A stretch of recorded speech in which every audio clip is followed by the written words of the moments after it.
Good morning students. BA part first में आप second paper पढ़ रहे हैं और हमारा टॉपिक चल रहा है महात्मा गांधी। महात्मा गांधी के सिद्धांतों का हम अध्ययन कर रहे हैं। महात्मा गांधी ने सत्य, अहिंसा, सत्याग्रह, असत्य, अपरिग्रह कई सिद्धांतों का प्रतिपादन किया, जिसमें से हमने उनके सत्य और अहिंसा सिद्धांत को पढ़ा, अहिंसा के प्रकार पढ़े और इसके बाद हम सत्याग्रह पढ़ रहे हैं। महात्मा गांधी का सत्याग्रह की अवधारणा हम पढ़ रहे हैं।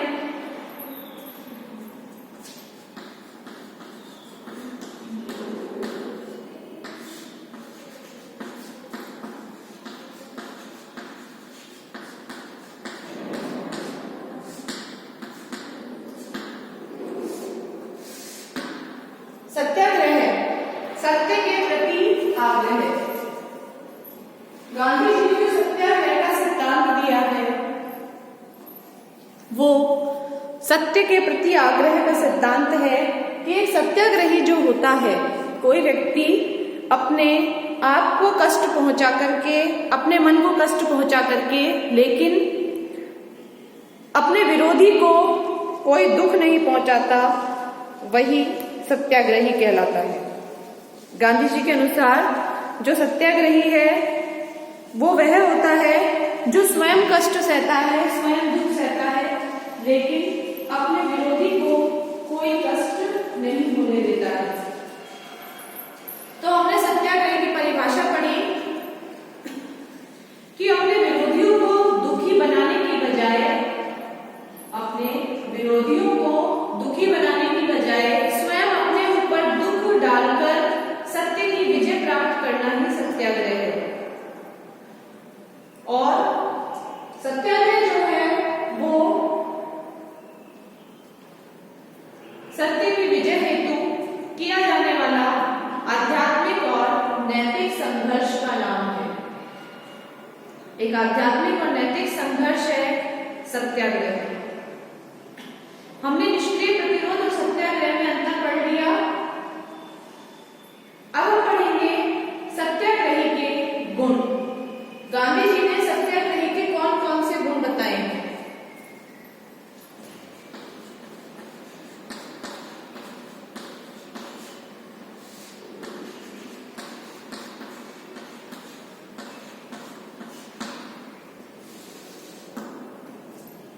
ये सत्याग्रही में कौन कौन से गुण होने चाहिए? गांधी जी ने कहा है कि प्रत्येक व्यक्ति सत्याग्रह के सिद्धांत पर आचरण नहीं कर सकता, क्योंकि सत्याग्रह में कुछ विशेष गुण होने चाहिए। प्रत्येक व्यक्ति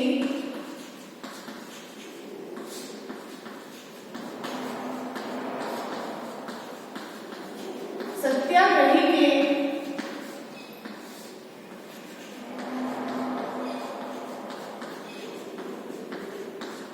आचरण का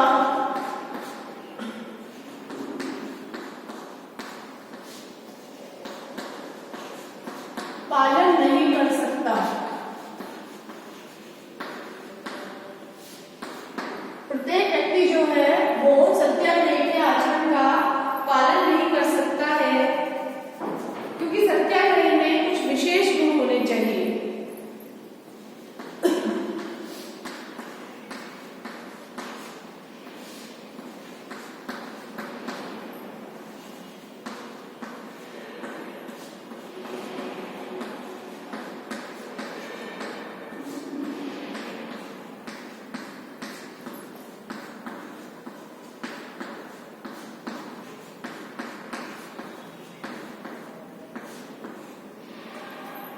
सत्याग्रह में कुछ विशेष गुण होने चाहिए। उनके अनुसार सत्याग्रह के लिए यह आवश्यक है कि वह सत्य पर चलने वाला हो। उसके लिए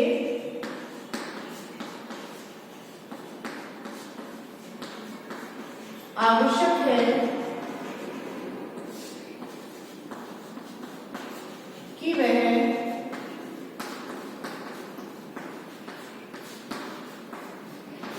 सत्य पर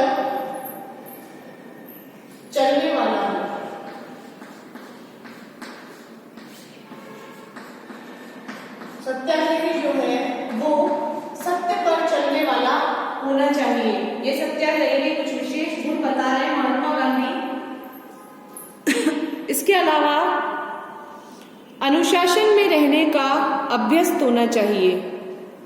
सत्याग्रही जो है अनुशासन में रहने का अभ्यस्त होना चाहिए।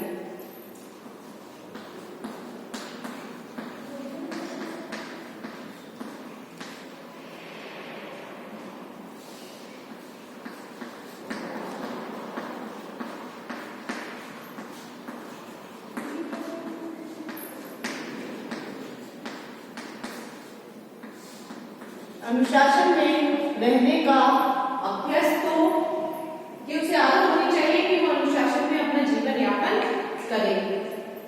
इसके अलावा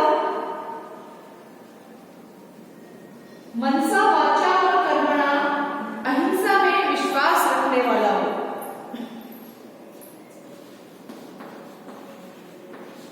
इसके अलावा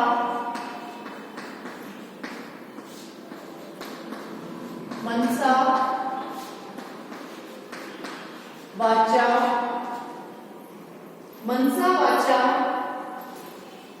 कर्मणा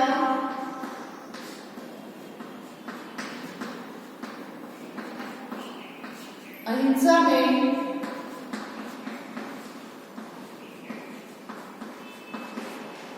विश्वास रखने वाला है।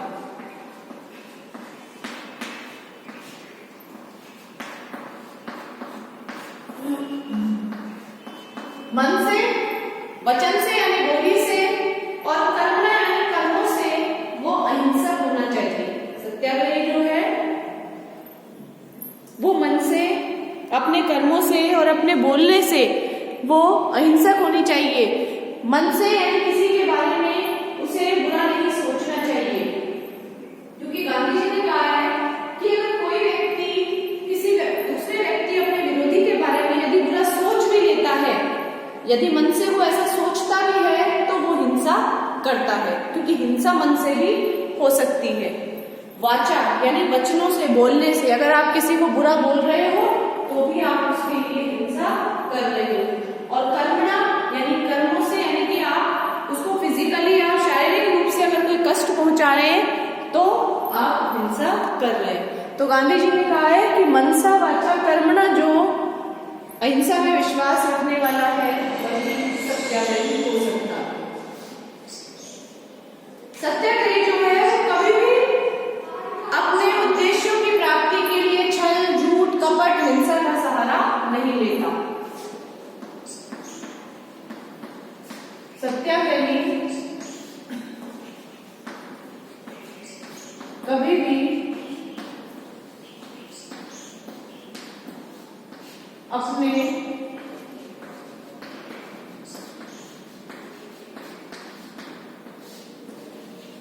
भी अपने उद्देश्यों की प्राप्ति के लिए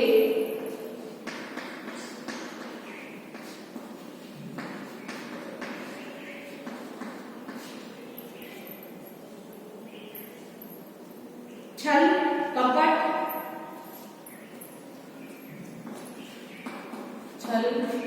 कपट, झूठ, हिंसा का सहारा नहीं लेता।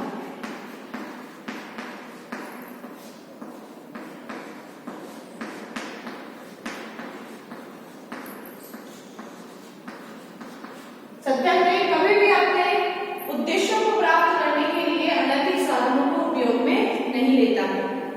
वह जो कुछ करता है खुले रूप में करता है और अपनी कमजोरियों या फिर अपनी गलतियों को, अपनी भूलों को वो छिपाने की बजाय बल्कि उन्हें खुले रूप में स्वीकार करने के लिए अग्रसर रहता है, तत्पर रहता है।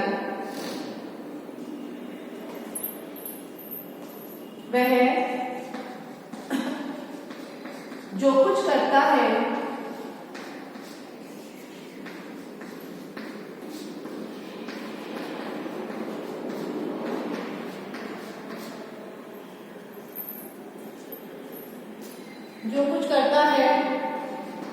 खुले रूप में करता है,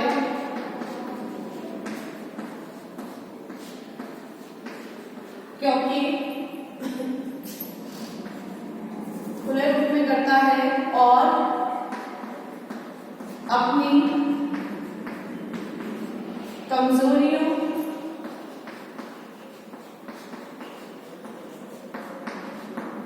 अपनी कमजोरियों, गलतियों व भूलों को छिपाने की बजाय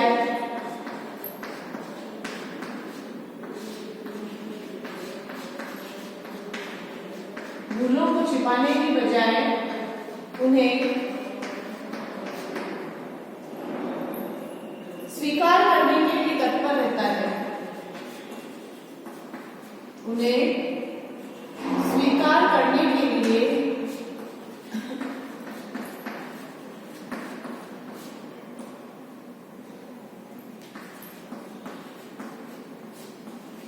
तत्पर रहता है। अपनी कमजोरियों, गलतियों और भूलों को छिपाने की बजाय उन्हें स्वीकार करने के लिए तत्पर रहता है। गांधी जी ने हिंद स्वराज में सत्याग्रह के लिए 11 व्रतों का पालन आवश्यक बताया है। महात्मा गांधी जो है उन्होंने अपनी पुस्तक हिंद स्वराज में सत्याग्रह के लिए 11 व्रत बताए हैं। गांधी जी ने सत्याग्रही के लिए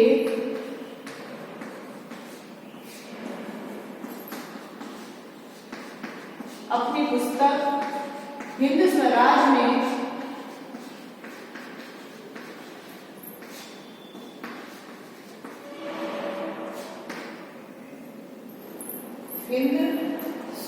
में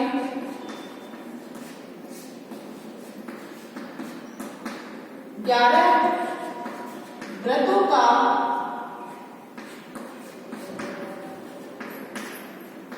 पालन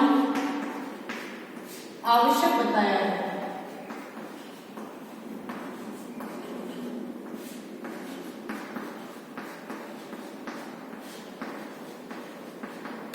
कौन कौन से है वो 11 व्रत? अगर हम गांधी जी के अनुसार देखें तो सत्य, अहिंसा, अपरिग्रह, अस्तेय, ब्रह्मचर्य, शारीरिक श्रम, अस्वाद, निर्भयता, ये सभी धर्म जो हैं, सभी धर्मों को समान दृष्टि से देखना, स्वदेशी तथा अस्पृश्यता निवारण, ये जो है गांधी जी के 11 व्रत हैं। ये व्रत निम्नलिखित है।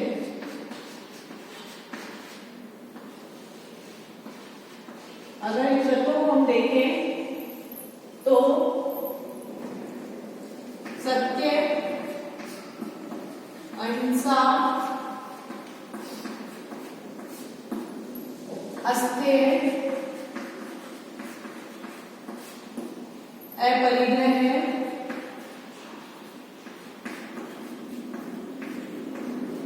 ब्रह्मचर्य,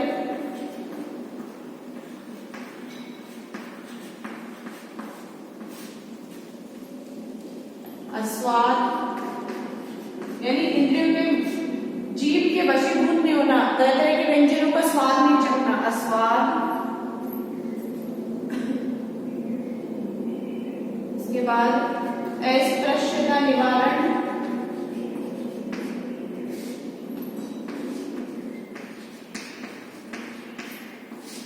शारीरिक श्रम,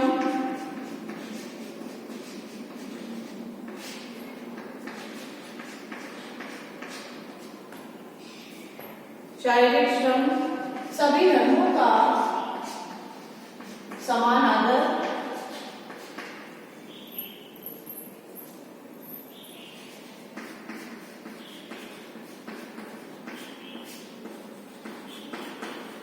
इसके अलावा इंद्रियों पर नियंत्रण रखने के लिए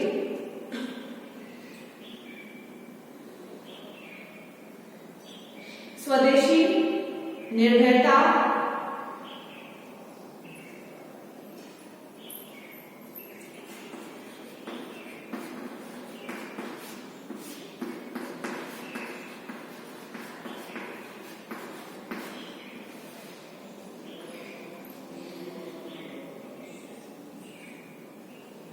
11 जो व्रत हैं ये गांधी जी ने बताए थे सत्याग्रही के लिए, और बताया था कि इन सभी धर्मों का, इन सभी व्रतों का जो है वो एक सत्याग्रही के लिए पालन आवश्यक है।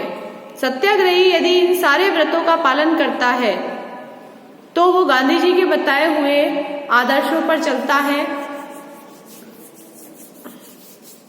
महात्मा गांधी ने सत्याग्रही के लिए ये गुण बताए हैं कि प्रत्येक सत्याग्रही जो है उसके अंदर इन गुणों का, विशेष गुणों का होना आवश्यक है। हर व्यक्ति जो है वो सत्याग्रह के आचरण का प्रयोग नहीं कर सकता, हर व्यक्ति सत्याग्रही नहीं हो सकता है। सत्याग्रही के अंदर कुछ विशेष प्रकार के गुण होने चाहिए और इसके लिए आवश्यक है कि वह सत्य पर चलने वाला हो, अनुशासन में रहने का अभ्यस्त हो, इसके अलावा मन से, वचन से, कर्म से वो अहिंसा में विश्वास रखने वाला हो। सत्याग्रही जो है वो कभी भी अपने उद्देश्यों की प्राप्ति के लिए छल, कपट, झूठ, हिंसा इनका सहारा नहीं लेता। सत्याग्रही जो कुछ भी करता है उसे खुले रूप में वो स्वीकार करता है, चाहे उसकी गलतियां हो, चाहे कमजोरियां हो, और अपनी भूलों को भी वो स्वीकार करने के लिए तत्पर रहता है। गांधी जी ने अपनी पुस्तक हिंद स्वराज के अंदर सत्याग्रही के लिए 11 व्रत बताए हैं और इन व्रतों का पालन भी आवश्यक बताया है, जिसमें है सत्य, अहिंसा, अस्तेय, अपरिग्रह, ब्रह्मचर्य, अस्वाद, अस्पृश्यता निवारण, शारीरिक श्रम, सभी धर्मों का समान आदर, स्वदेशी और निर्भयता। तो ये सारे जो 11 व्रत हैं ये महात्मा गांधी ने एक सत्याग्रही के लिए आवश्यक बताए हैं। तो ये सारे गुण जो है वो एक सत्याग्रही के होते हैं गांधी जी के अनुसार। नोट कर लीजिए आप इसे।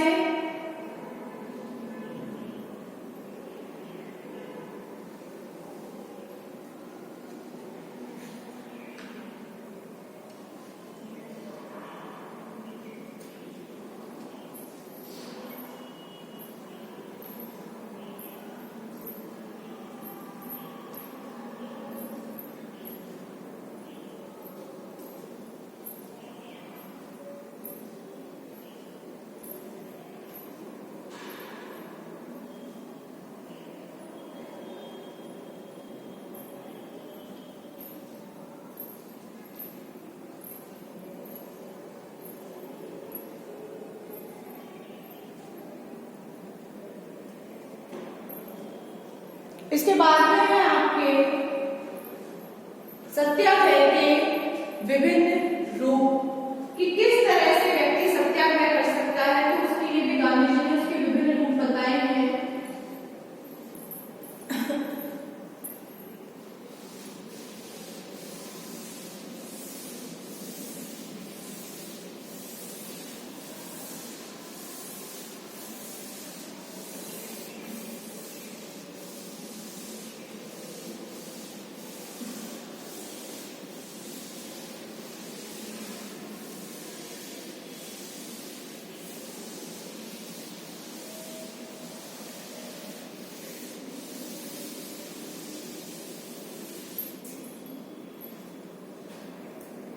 सत्याग्रह के विभिन्न रूप।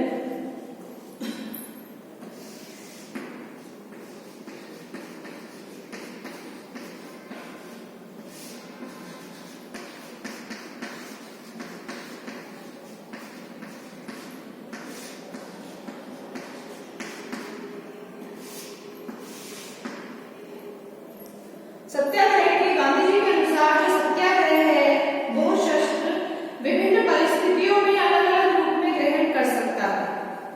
सत्याग्रह के प्रमुख रूप निम्न है। पहला है असहयोग आंदोलन।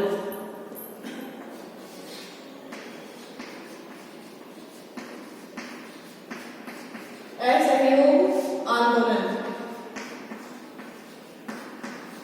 इस असहयोग का मतलब होता है सहयोग नहीं करना। गांधी जी ने इसका उपयोग भारतीय राष्ट्रीय आंदोलन में भी किया था, जब ब्रिटिश शासन का विरोध करने के लिए 1920 में गांधी जी ने असहयोग आंदोलन चलाया था और उसमें अंग्रेज शासन के विरुद्ध उन्होंने असहयोग की नीति अपनाई थी कि अंग्रेज शासन जो है, गांधी जी के अनुसार अंग्रेज शासन भारत के अंदर भारतीयों के सहयोग से ही टिका हुआ है, कि भारतीय जनता जो है वो अंग्रेजों का साथ देती है, अंग्रेजों को सहयोग करती है शासन करने में। इसीलिए जो अंग्रेज है वो भारत पे अपनी हुकूमत चला रहे हैं, भारत पे अपना शासन कर रहे हैं। जबकि गांधी जी जो है वो ये कहते थे यदि भारतीय अंग्रेजों का साथ छोड़ दे, ब्रिटिश सरकार का साथ छोड़ दे, तो ब्रिटिश सरकार जो है वो कोई कार्य नहीं कर पाएगी। तो ऐसी स्थिति में गांधी जी ने ब्रिटिश सरकार के पैर उखाड़ने के लिए या उसके शासन को समाप्त करने के लिए भारत में असहयोग आंदोलन की नीति अपनाई थी। गांधी जी का ये विचार था कि किसी भी शासन के द्वारा जनता के सहयोग से ही शोषण और अत्याचार किया जा सकता है। ऐसी स्थिति में यदि जनता शासन के साथ सहयोग करने से इनकार कर दे तो शासन के द्वारा कार्य नहीं किया जा सकेगा। और यही 1920 में ब्रिटिश शासन का विरोध करने के लिए भारत में असहयोग आंदोलन के मार्ग को भी अपनाया गया था। दूसरा इसमें इन्होंने बताया है सविनय अवज्ञा आंदोलन। ये गांधी जी के आंदोलन है, ये आप सभी बचपन से पढ़ते आ रहे हैं। गांधी जी के सिद्धांतों में सविनय अवज्ञा आंदोलन,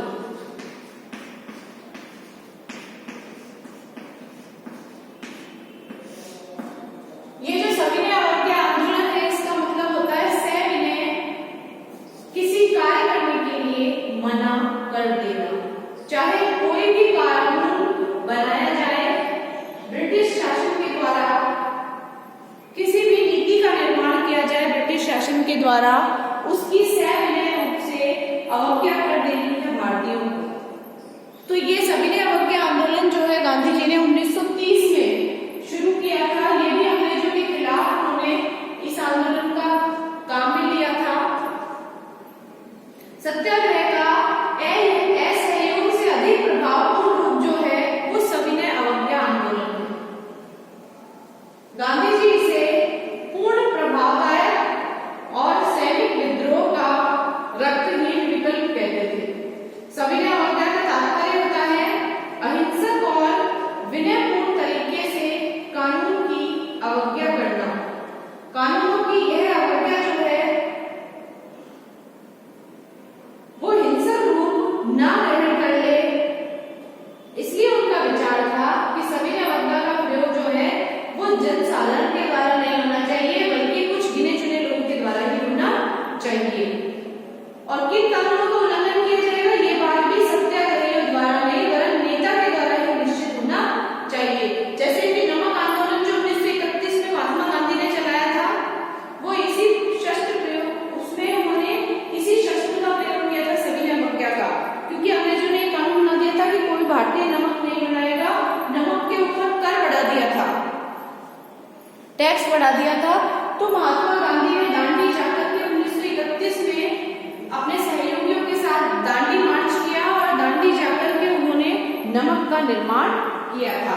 तो इस नमक कानून को तोड़ने का कार्य जो है वो महात्मा गांधी ने किया था सविनय अवज्ञा के द्वारा। यदि सारी जनता ही कानून तोड़ने लग जाएगी तो गांधी जी कहते थे कि फिर हो सकता है ब्रिटिश सरकार भड़क उठे और उनके इसके पीछे कोई हिंसा ना हो, इस कानून तोड़ने के पीछे कोई हिंसा कारण ना बने, कि भारतीयों के ऊपर कोई अत्याचार ना हो, उनके ऊपर अंग्रेजों के द्वारा हिंसा ना की जाए। इसलिए गांधी जी का यह मत था कि कानून तोड़ने का जो काम है वो कुछ गिने चुने नेताओं के द्वारा होना चाहिए। जैसे नमक कानून महात्मा गांधी ने स्वयं ने तोड़ा था, तो कुछ गिने चुने लोगों के द्वारा होना चाहिए, ना कि सभी के द्वारा।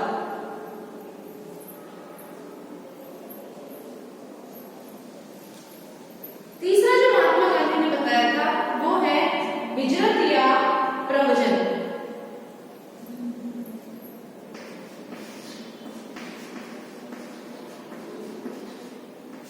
हिजरत या प्रव्रजन। हिजरत या प्रव्रजन का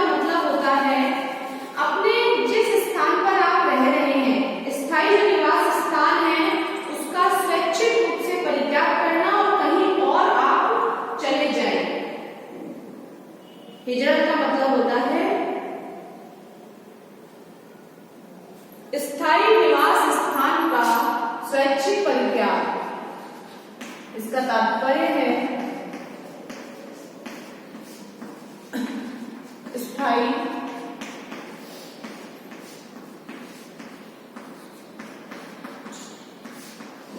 निवास स्थान का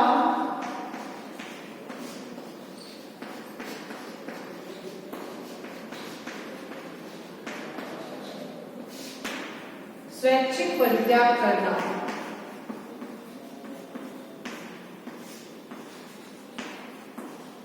कि जहां आप रह रहे हैं, यदि वहां आप अपने को अपमानित महसूस कर रहे हैं या वहां आपका अपमान हो रहा है, आप पीड़ित अनुभव कर रहे हैं, तो आत्मसम्मान को रखते हुए उस स्थान में आप नहीं रह सकते हैं।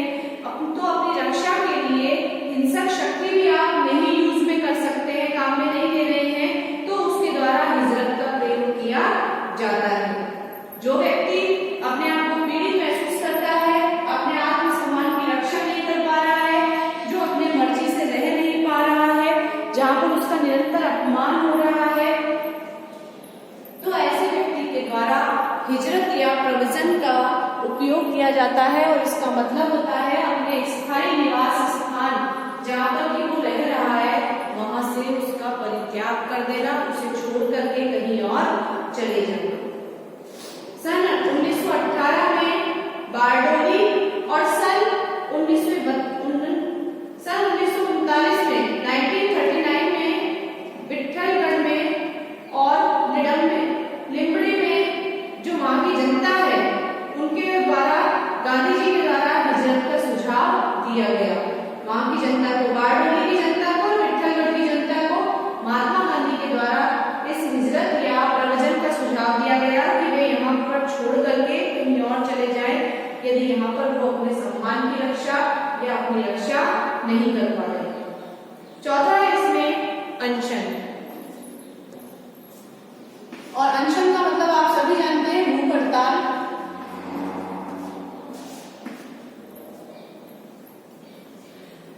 सत्याग्रह जो है उसका एक अन्य रूप है अनशन, जिसका बहुत ही गलत रूप से आज प्रयोग में किया जा रहा है। बहुत गलत प्रयोग हो रहा है अनशन का। महात्मा गांधी कहते हैं कि अनशन जो है वो सबसे उग्र अस्त्र है, और उनका विचार था कि इसको अपनाने से पहले सबसे ज्यादा सावधानी बरतनी चाहिए। अनशन केवल कुछ विशेष अवसरों पर आत्मशुद्धि या अत्याचारियों के हृदय परिवर्तन के लिए अपनाया जाता है। ये नहीं है कि आप कभी भी अनशन में बैठ जाएं। गांधी जी ने कहा है कि इस अस्त्र का जो प्रयोग है वो हर व्यक्ति के द्वारा नहीं हो सकता है, सिर्फ उन लोगों के द्वारा होता है जिनके अंदर आत्मिक बल संपन्न व्यक्ति होते हैं। जिन व्यक्तियों के हृदय मजबूत होते हैं, जो मानसिक रूप से शुद्ध रहते हैं, अनुशासन में रहते हैं और नैतिक मूल्यों में जिनकी आस्था होती है सबसे ज्यादा, वे ही व्यक्ति इसका सफल प्रयोग कर सकते हैं, जो अपने ऊपर काबू रख सकते हैं। ये नहीं कि भोजन देखा और अनशन तोड़ दिया, ऐसा नहीं होना चाहिए। गांधी जी कहते हैं कि जिनका आत्मिक बल सबसे ज्यादा है, वही व्यक्ति अनशन का प्रयोग कर सकता है। अगला है हड़ताल। लास्ट जो इसमें है सत्याग्रही के विभिन्न रूप में हड़ताल। और हड़ताल भी आप सब जानते हैं। हड़ताल का मतलब होता है कि उनका विचार था, हड़ताल का मतलब कि विरोधी का हृदय परिवर्तन करना स्वयं कष्ट सहन करके। लेकिन आजकल हड़ताल का भी बहुत ही गलत रूप से प्रयोग हो रहा है, क्योंकि समाजवादी और साम्यवादी है वो हड़ताल का अलग तरीके से उपयोग करते हैं, क्योंकि गांधी जी जो है वो वर्ग संघर्ष की धारणा में विश्वास नहीं करते और उनके अनुसार हड़ताल जो है वो आत्मशुद्धि के लिए किया जाने वाला एक स्वैच्छिक प्रयत्न है, जिसका लक्ष्य स्वयं कष्ट सहन करते हुए विरोधी का हृदय परिवर्तन करना है। गांधी जी कहते हैं कि हड़ताल करने वाले व्यक्तियों की जो मांगे हैं वो नितांत अस्पष्ट और उचित होनी चाहिए, नितांत स्पष्ट और उचित होनी चाहिए। गांधी जी ने ये 5 जो बताए हैं वो सत्याग्रह के विभिन्न रूप बताए हैं। असहयोग आंदोलन, सविनय अवज्ञा आंदोलन, हिजरत या प्रवचन, अनशन और हड़ताल।